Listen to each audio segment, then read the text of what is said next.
Welcome to the Wes-Del Sports Network Coaches Show. Here's your host, John McLaughlin. Hello and welcome to the Coaches Show. I'm here again this week with head coach Matt Knuckles, coach homecoming week. So here we are, and that's always an exciting week.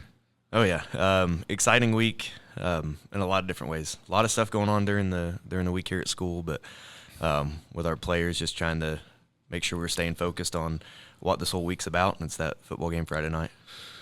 Yeah, and we'll get more into that, but let's rewind for just a second. So a couple of things that we want to talk about. First of all, the game against Alexandria obviously didn't go the way we wanted it to go, but as coaches, we can always find positives and find things that we can pull out of those games. What's a couple of things that you, going back watching the film, were able to pull out and maybe talk to the team about? Yeah, Alexandria, and I think we talked the week before, it's arguably the best team on our schedule, the biggest team on our schedule, tough game every year. What we were really kind of happy about was the fight we had. It got kind of ugly early on a few big plays. We stopped the run game. We were very, very happy with that. It's something we feel like we're going to be very successful with this year up front. Their quarterback is a stud, so he hit some big plays on us. But had a couple guys step up. Zach Gillum, he played a really good game for us. We were really excited about him. We had some offensive linemen that stepped up and showed that they can play when they need to play. We were down a couple guys to begin with, but definitely some positives pulling out of that game moving forward. And then kind of a weird thing happened. We had to cancel this week because Tri-Central just didn't have enough kids. And it's kind of the state of 1A football right now, isn't it? Yeah, it's tough right now. We found out over the weekend there's a chance that game wasn't going on. They gave us kind of the official notice Monday that they weren't going to have or be able to play that week. And I know they're trying to figure out what they're going to do the rest of the season. But yeah, right now, 1A and 2A schools are really struggling with numbers.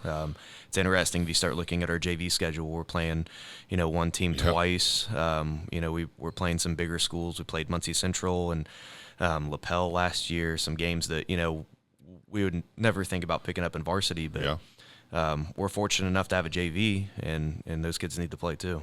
Yeah, and that's a tribute to you and your staff, is that our numbers are really good and continue to go up every year.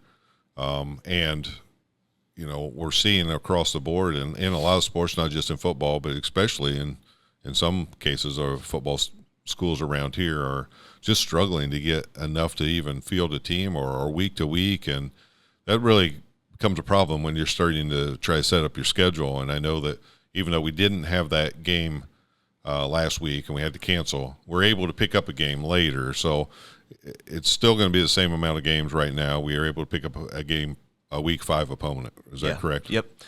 So Tri-Central played Delphi week 5. So once we saw that they were canceling, we didn't have a week 5 game. So called up Delphi and got that going. So we're heading there for week 5. Bigger school in Delphi, but it's a game, we feel like we can compete with and we want to get. Hoping the rest of the season everybody can stay healthy and, we can play every game. You just never know. It's definitely a worry right now that we haven't had to worry about in the past. Yeah, it's really kind of tough. And when you're week to week as a coach and you're trying to do those scouting reports, people don't realize coaches don't do scouting reports just the week of. You're working on those. We've got coaches and your staff working on those weeks ahead of time. So then all of a sudden you got to shift and play somebody different. It adds a whole new wrinkle into the thing. One of the reasons our numbers are so good is our youth program. And you've established a great youth program.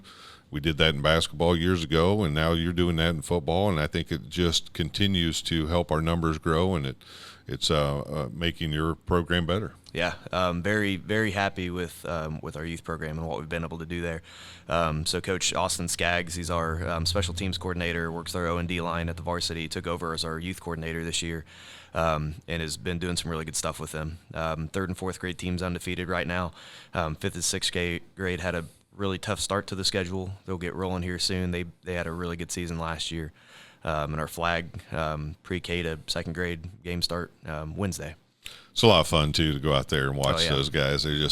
It's truly just loving the sport. I mean, it's the basics of the game and they're learning, but you're watching them every week get better, and it's a lot of fun to see that, and it's very rewarding as a coach to see that happen for you, I'm sure. It is, and something I've been very excited about this year is we've had a ton of our high school kids working with those youth players.